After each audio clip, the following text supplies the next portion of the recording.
just about to present at a conference today, and it's about defining the return on investment for training. And I'm being a bit playful today. I want to do two things. I want to present the challenges around the return on investment on training, and also look at the opportunities. So in terms of challenges, what I'm going to do is get people to think about, well, if you do measure, that's great, but what changes might you make and what might it already confirm? The other thing about return on investment is thinking about the I. So is it return on investment or is it return on intention? So very different meanings with organizations. So I want to challenge people whether it's actually something they really need to work towards. The other thing is about proof of concept as a challenge, and sometimes training has a proof of concept. We were talking the other day about leadership management training perhaps as proof of concept, but equally we're running a wellbeing program saying, well, actually perhaps this doesn't have proof of concept yet. And the fourth challenge we think about really is about sometimes the science. So what can you take in terms of evidence-based? And actually says evidence for X, Y, and Z training, and actually don't do any measurement at all. Just base it on the science and what's gone before. So do you have that kind of science base? So those challenges, if you put them all together, that kind of what's the point of measuring in the first place, because it has to confirm or challenge what you do. What does it really mean in terms of return of investment or intention?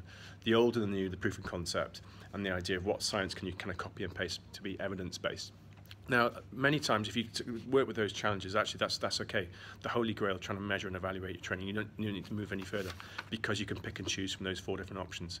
But if you were to then work with return on investment in the purest sense, first port of call for an opportunity is about analytics. Can you gather information or be a customer for the analytics within the organization? That's the first area. And my second area is making it personal. So thinking about self-assessment, which I love this. So you do a self-assessment at the start and end of program. It's personal because it's about the personal assessment of that person within the training environment, and also they get the results, so it's a benefit to them to find out how they did.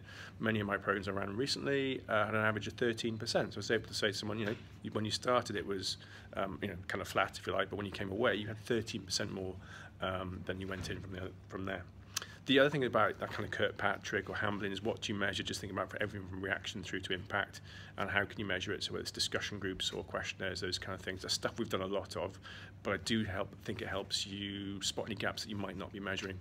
And then finally, when you get to return on investment, this is the final opportunity. So you kind of take the return on investment equation, which many of you are familiar with your maths days.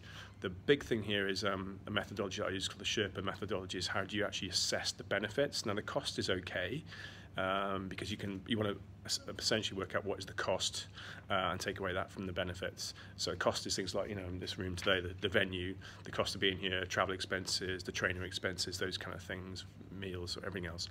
That's easy. The benefits, the Sherpa methodology is a really, really good way to do that. If you want to know more about that, I'll let you know, because you can get in touch, because it's quite a lot to put together in a short video.